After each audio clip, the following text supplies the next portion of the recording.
Evet, evet arkadaşlar.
חזקה, מורשת אימפריאליסטית, יושבת על גשר אסיה אירופה, יש לה צבא הגדול ביותר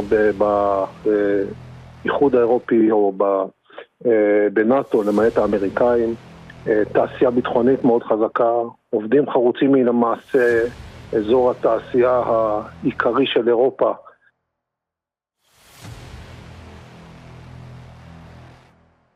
Ketegangan antara Turki dan Israel semakin hari kian mengkhawatirkan. Sejumlah pengamat geopolitik menilai peperangan besar antara Israel maupun Turki bakal pecah hingga memicu perang dunia ketiga jika masalah ini tak segera teratasi.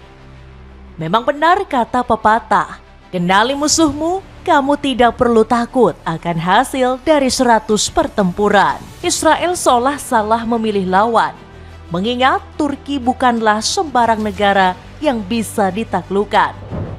Lihatlah bagaimana Turki memiliki rudal Typhoon dengan daya jelajah mencapai 2.500 km. Sudah cukup untuk menjangkau Tel Aviv yang hanya berjarak 1.393 km. Yoav Galan mengatakan sebaiknya Israel tak perlu memancing konflik dengan Turki. Saat ditanya soal konflik Iran, mantan Menteri Pertahanan Israel itu menyinggung Turki merupakan negara dengan militer yang kuat yang terus memperluas pengaruhnya di Timur Tengah. Oleh sebab itu, Galan menilai berperang dengan Turki sama saja seperti menggali kuburan untuk Israel. Israel Katz selaku Menteri Pertahanan juga khawatir konflik dengan Turki akan semakin meluas. Katz enggan menuruti perintah Benjamin Netanyahu yang berperang demi tujuan politik. Apakah perpecahan di kubu Israel sedang terjadi? Bagaimana Netanyahu menghadapi retorika ini? Cetak Gol coba merangkum kekalahan telak Israel dalam perang melawan Turki sebagai berikut.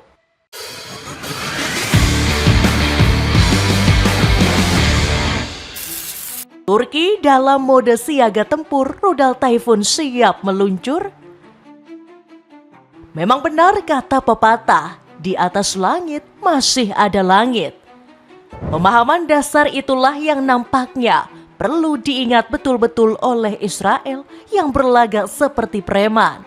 Zionis mungkin berpikir negaranya lah yang paling kuat dan tidak ada satupun pihak yang berani mengusik. Oleh sebab itu, Israel masih terus saja berbuat kerusakan di muka bumi. Itulah yang saat ini sedang gencar dilakukan Israel memperluas operasi militernya di Suriah.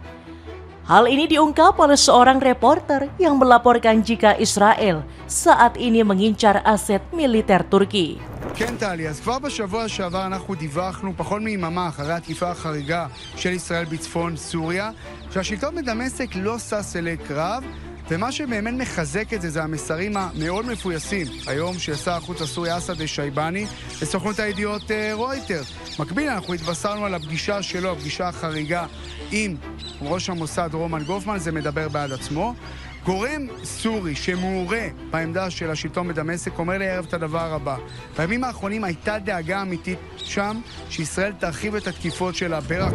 Benar saja, Israel pun meluaskan operasi militernya sampai ke kawasan selatan, tepatnya dengan mendirikan sebuah pos pemeriksaan militer di Provinsi Quneitra. Menurut laporan dari kantor berita Suriah, konvoi kendaraan militer Israel memasuki beberapa desa di Quneitra.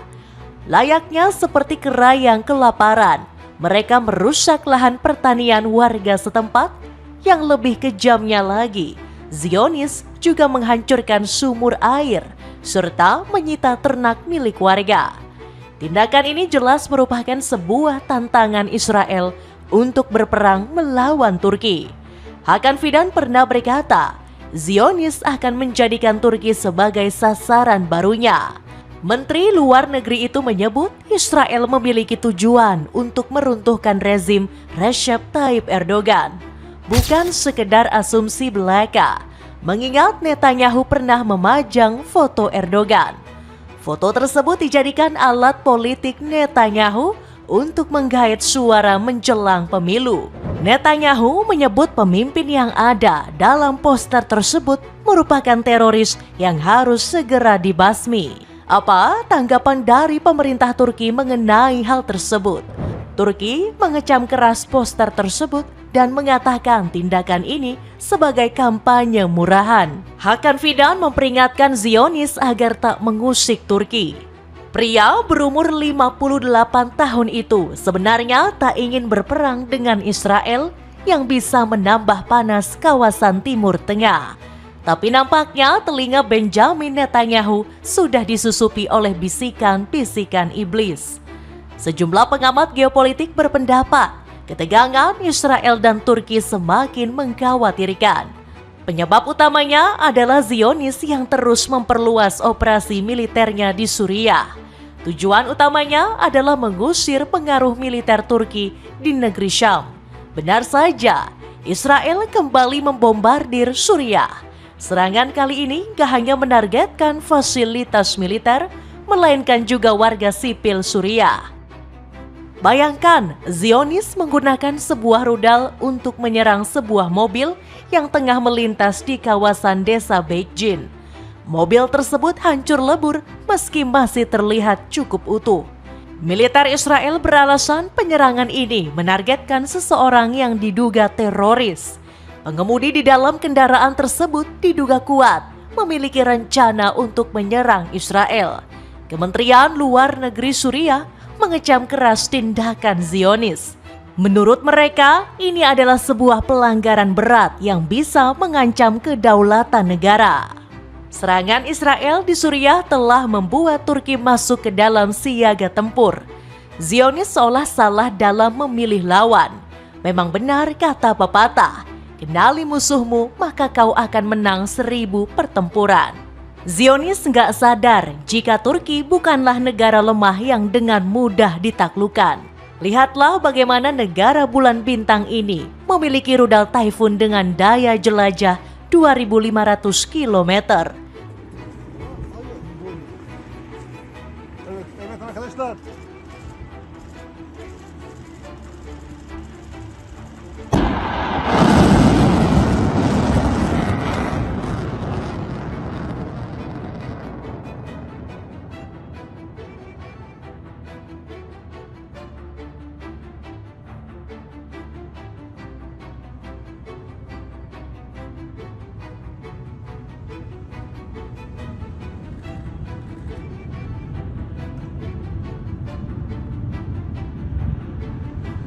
Sudah cukup diberangkatkan ke Israel yang bisa meluluh lantahkan Tel Aviv.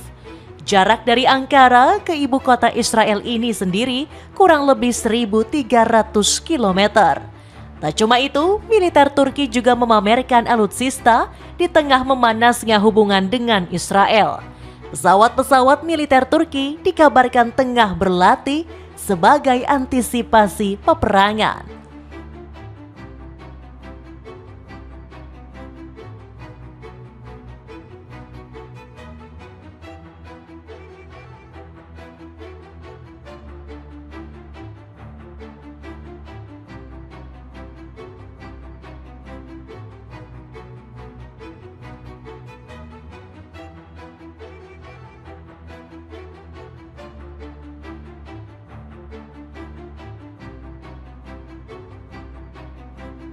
Israel dilanda kekacauan di tengah memanasnya hubungan dengan Turki.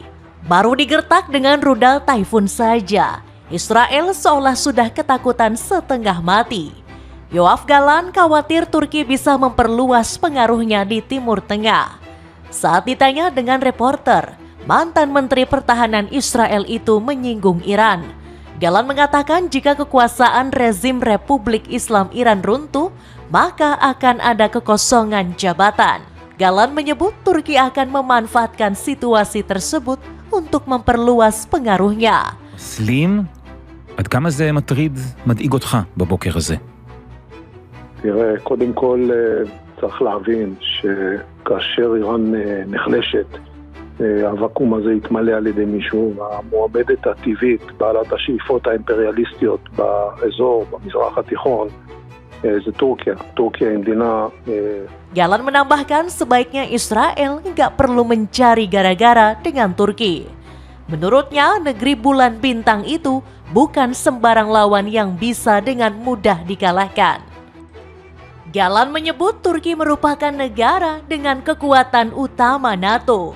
חזקה, מורשת אימפריאליסטית, יושבת על גשר אסיה, אירופה, יש לה צבא הגדול ביותר באיחוד האירופי או בנאטו, למעט האמריקאים, תעשייה ביטחונית מאוד חזקה, עובדים חרוצים מן המעשה, אזור התעשייה העיקרי של... Komentar dari Galan juga seolah disetujui oleh Israel Katz.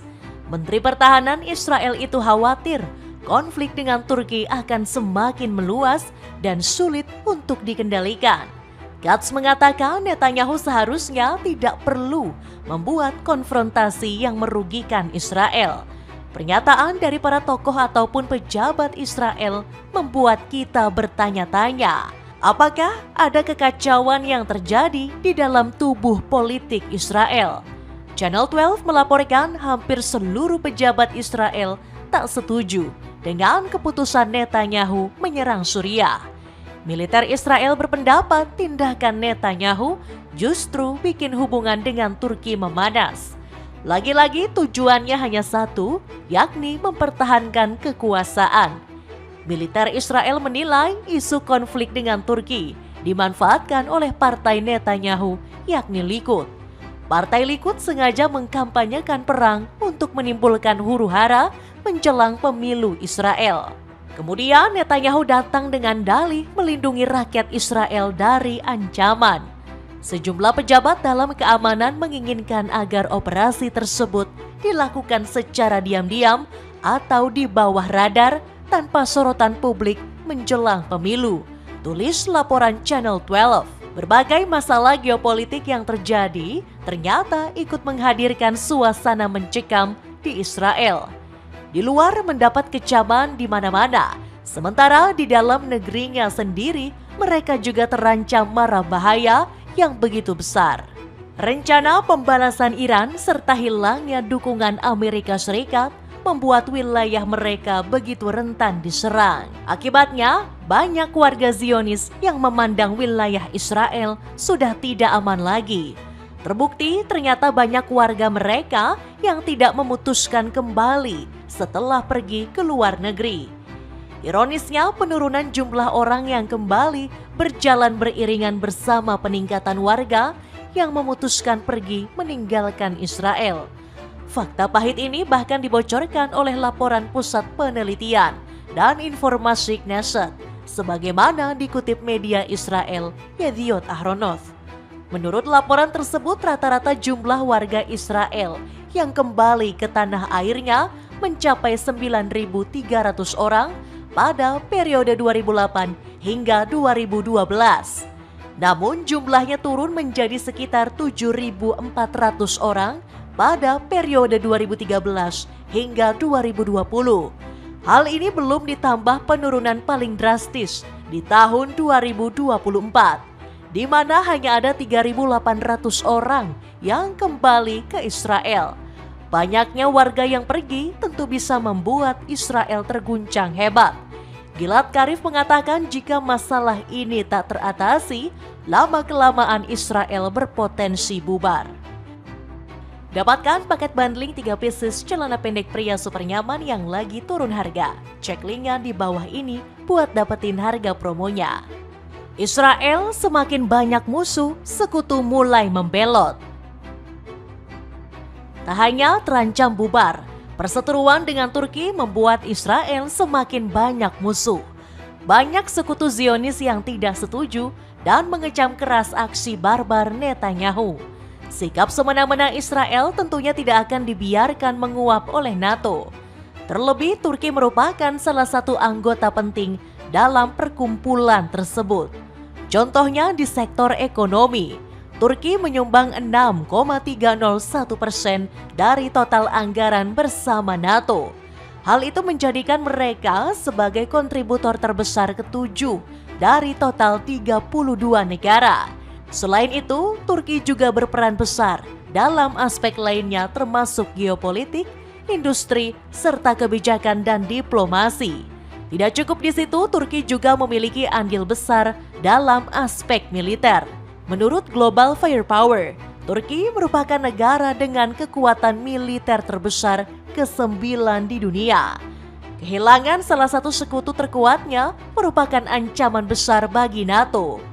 Oleh sebab itu, masih sangat mungkin NATO bakal turun gunung seandainya perang melawan Israel benar-benar pecah. Terlebih, ambisi NATO untuk memerangi Zionis memang sudah bergelora sejak lama. Hal ini tidak terlepas dari serangkaian kebejatan mereka di Lebanon, Gaza, dan tentunya Suriah. Tak hanya NATO, Amerika Serikat juga menganggap Israel sudah mengabaikan perintah. Sebelumnya, Tom Barrack mengatakan peperangan dengan Turki merupakan tindakan ceroboh Netanyahu.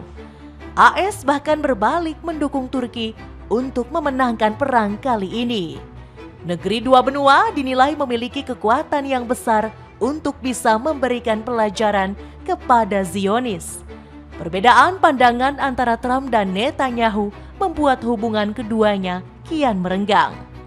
Netanyahu nggak segan-segan menunjukkan ketidaksukaannya terhadap kebijakan Trump, terutama soal masalah penyelesaian konflik di Timur Tengah. Menurut Netanyahu, Trump terlalu mencampuri urusan peperangan Israel. Brian Katulis juga berpendapat bahwa hubungan keduanya semakin hari menunjukkan perbedaan visi dan misi. Mantan pejabat AS itu mengatakan arah politik Netanyahu saat ini berpusat untuk melindungi warga Israel. Netanyahu berdalih serangan dan peperangannya mendapat dukungan dari rakyat. Sementara Trump menginginkan sebuah perdamaian tercipta dengan mendesak Zionis berhenti berperang. Sebab peperangan yang diciptakan Zionis telah membuat ekonomi terguncang. Tujuan utama kebijakan dari politik Netanyahu berpusat pada penunjukan bahwa ia dapat melindungi warga Israel sekali lagi.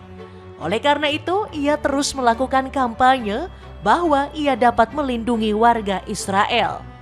Trump sebaliknya menghadapi publik Amerika yang lelah perang dan merasakan penderitaan ekonomi, kata Brian Katulis.